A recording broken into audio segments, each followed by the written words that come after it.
Hello friends, exam racer परिवार में आपका स्वागत है। आज हम मगध के बारे में देखेंगे, जो कि हमारे रेलवे, एसएससी जैसी वनडे एग्ज़ाम्स में बहुत ही ज़्यादा इम्पोर्टेंट है और इससे बहुत सारे क्वेश्चन पूछे जाते हैं और हम सिर्फ पॉइंट टू पॉइंट पढ़ेंगे। तो देखते हैं मगध। मगध में स्टार्ट करने से पहले भारतवर्ष में 16 महाजनपद थे, 16 महाजनपद। और हम मगध के बारे में क्यों पढ़ रहे हैं? क्योंकि मगध सबसे शक्तिशाली जनपद था और इसकी राजधानी, सबसे पहली राजधानी बनेगी राजगृह, उसके बाद बनेगी पाटलिपुत्र और तीसरे नंबर पे जाके इसकी राजधानी बनेगी वैशाली। अब मगध के बारे में देखते हैं। मगध पर फर्स्ट वंश आया है, वो आया हर्यक वंश, जिसके संस्थापक हैं बिंबिसार। और बिंबिसार क्या करते हैं? राजगृह को अपनी राजधानी बनाते हैं। वेरी इंपॉर्टेंट क्वेश्चन है ये। बिंबिसार ने प्रशासनिक व्यवस्था पर जोर दिया, बल दिया। बिंबिसार प्रथम भारतीय राजा हैं जिन्होंने प्रशासनिक व्यवस्था पर बल दिया है। बिंबिसार के समकालीन रहे हैं गौतम बुद्ध, और बिंबिसार ने गौतम बुद्ध की सेवा के लिए राजवैद्य जीवक को भेजा। ये बहुत ही ज़्यादा इंपॉर्टेंट क्वेश्चन है जो प्रीवियस ईयर में बहुत बार पूछे गए हैं और हम टू द पॉइंट बात करेंगे। बिंबिसार के बाद इनकी हत्या करेगा इनका पुत्र अजातशत्रु, जिसका उपनाम कुनिक भी है, और अब मगध की गद्दी पे बैठ गया है अजातशत्रु। अजातशत्रु के समय में गौतम बुद्ध और महावीर स्वामी को निर्वाण प्राप्त हुआ है। तो एग्जामिनर इस क्वेश्चन को पूछ सकता है कि गौतम बुद्ध और महावीर स्वामी को निर्वाण किसके शासनकाल के समय में हुआ है? तो गौतम बुद्ध का निर्माण हुआ है 483 BC और महावीर स्वामी का 468 BC। तो पुराना धर्म कौन सा है? बौद्ध धर्म। अजातशत्रु की हत्या करता है उदयायन, और मगध की गद्दी पर अगला शासक बनेगा उदयायन। उदयायन राजधानी को राजगृह से पाटलिपुत्र ले जाएगा, और उदयायन ही है जो गंगा और सोम नदी के किनारे पर पाटलिपुत्र को स्थापना करेगा। यही पाटलिपुत्र आज के टाइम पे क्या है? Patna.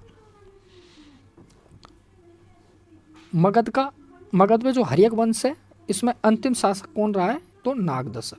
To the point, very important question है। हर एक क्वेश्चन एग्जाम में बहुत बार पूछा गया है। किसी ना किसी एग्जाम में हर्यक वंश से, मगध के फर्स्ट वंश से क्वेश्चन देखने को मिले हैं।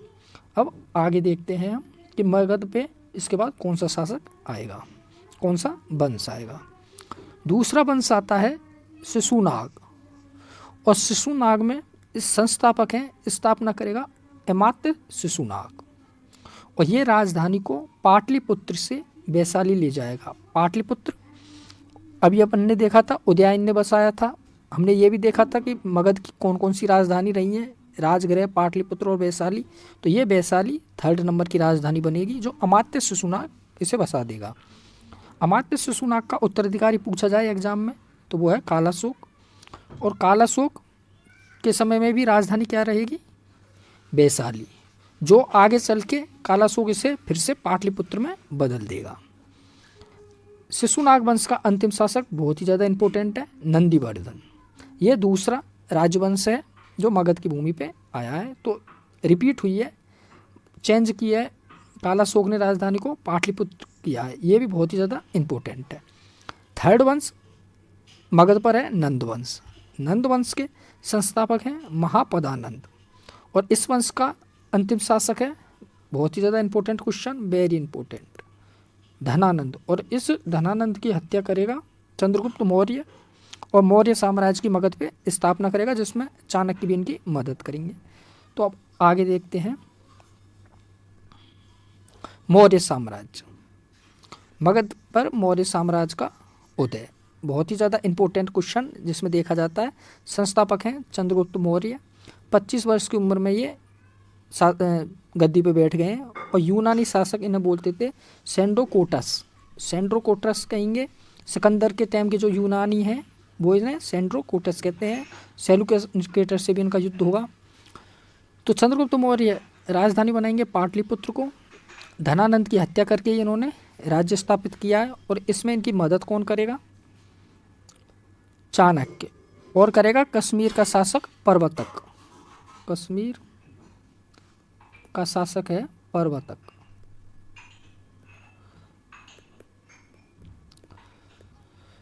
चाणक्य ने एक पुस्तक लिखी है जिसका नाम है अर्थशास्त्र, और इसका संबंध किससे है तो वो है राजनीति से। बहुत ही ज़्यादा इम्पोर्टेंट क्वेश्चन। चाणक्य मौर्य ने भद्रबाहु से जैन धर्म की दीक्षा ली, ये भी इम्पोर्टेंट क्वेश्चन है। और चंद्रगुप्त मौर्य भारत का प्रथम चक्रवर्ती सम्राट बना। और भारत का चक्रवर्ती हटा दें तो वो है धनानंद। भारत का प्रथम सम्राट कौन है तो वो है धनानंद। और चक्रवर्ती सम्राट की बात करें तो वो है चंद्रगुप्त मौर्य।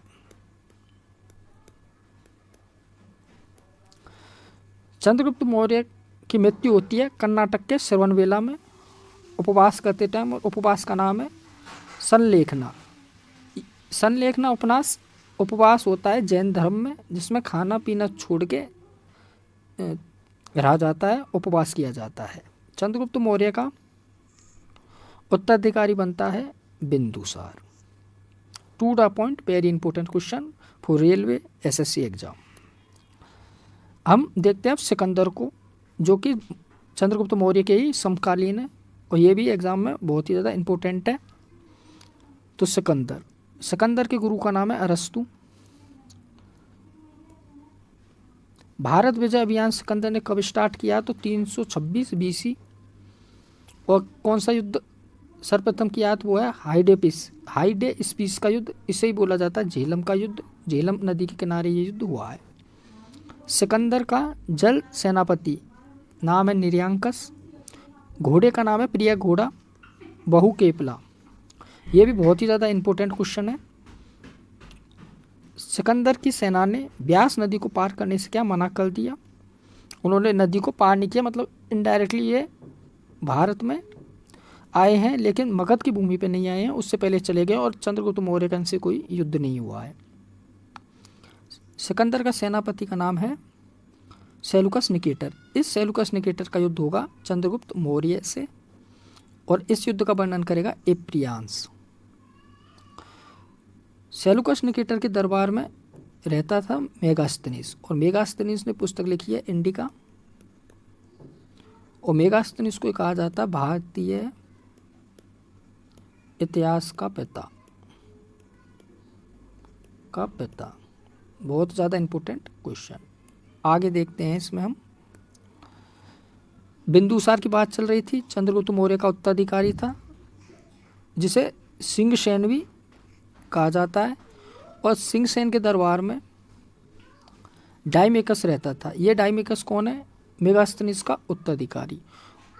मेगास्थनीस जो कि सेलुकस निकेटर का दरबार में रहता था। उसके बाद ये चंद्रगुप्त मौर्य के दरबार में रहने लगा। युद्ध हार गया था सेलुकस निकेटर, तो चंद्रगुप्त मौर्य और सेलुकस निकेटर के बीच संधि हुई, और ये चंद्रगुप्त मौर्य के दरबार में मेगास्थनीस रहने लगा। और मेगास्थनीस का उत्तराधिकारी है डाइमेकस, जो चंद्रगुप्त मौर्य के उत्तराधिकारी बिंदुसार के दरबार में रहता था। बिंदुसार का उत्तराधिकारी बनता अशोक महान। अब अशोक के बारे में देखते हैं। मास के अभिलेख में अशोक वर्धन इनका नाम मिलता है अशोक का। कौन से अभिलेख में अशोक वर्धन नाम मिलता है? तो मौस के अभिलेख में। देव नाम प्रिया, अशोक का यह नाम किस अभिलेख में मिलता है? तो वो है गुजरा अभिलेख में। अशोक ने कलिंग पर आक्रमण किया था, तो उस समय राजधानी कलिंग की रही थी तोसली, और शासक था नंदराज। बहुत ही ज़्यादा इम्पोर्टेंट क्वेश्चन है। अशोक ने श्रीनगर बसाया है, पशु बलि को निषेध किया है, और भारत में प्रथम शासक है जिसने राष्ट्रीय उद्यानों का निर्माण स्टार्ट किया था। अब आगे देखते हैं अशोक के बारे में। अशोक सांची का स्तूप का निर्माण कराता है एमपी में। यह बौद्ध धर्म से रिलेटेड है। सांची का स्तूप एमपी। शिलालेखों का प्रचलन करता है। शिलालेखों की संख्या कितनी है? तो वो है 14। शिलालेखों पर क्या अंकित करता है? तो पहले शिलालेख पर इंपॉर्टेंट हैं जो शिलालेख, उनके बारे में हम देखेंगे। तो पहला शिलालेख है, उस पर लिखता है संपूर्ण प्रजा मेरी संतान है। ये किस शिलालेख पे अंकित है? तो शिलालेख नंबर 1 पर।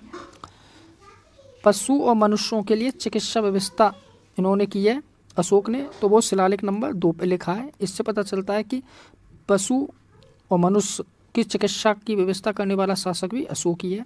7वें नंबर का शिलालेख सबसे लंबा, उस पर अभिलेख लिखा गया है। 13 नंबर का शिलालेख जिस पे कलिंग युद्ध का वर्णन है, और 14 नंबर का शिलालेख जिस पे लिखा गया है धार्मिक जीवन जीना ही चाहिए, क्योंकि युद्ध होने के बाद, कलिंग युद्ध के बाद उनका मन बहुत ही ज़्यादा दुखी हुआ, परेशान हुआ, तो उन्होंने लोगों को धार्मिक जीवन जीने की, अपनी प्रजा को धार्मिक जीवन जीने की प्रेरणा दी। उन्होंने स्तंभ लेख भी बनवाए हैं, उनकी संख्या कितनी है तो 7 है, और सबसे छोटा स्तंभ लेख है रुम्मीदई। बहुत ही ज़्यादा इंपॉर्टेंट क्वेश्चन है, to the point, railway SSC के पर्पज से हम इनको देख रहे हैं। मौर्य वंश में अंतिम शासक कौन बनेगा? वह दत्त, और इसकी हत्या कौन करेगा? पुष्यमित्र शुग, और पुष्यमित्र शुग हत्या करके शुग वंश की या ब्राह्मण वंश की स्थापना करेगा मगध की भूमि पर। मौर्यों ने मगध की भूमि पर कितने वर्ष शासन किया? तो वो किया 137 वर्ष। ये जितने भी हमने फैक्ट्स देखे हैं वेरी इंपॉर्टेंट हैं वनडे एग्जाम्स के लिए। आपको वीडियो पसंद आई है, चैनल को लाइक करें, शेयर करें, सब्सक्राइब करें, और आगे की वीडियो के लिए नोटिफिकेशन बेल आइकन को प्रेस करें। Thank you.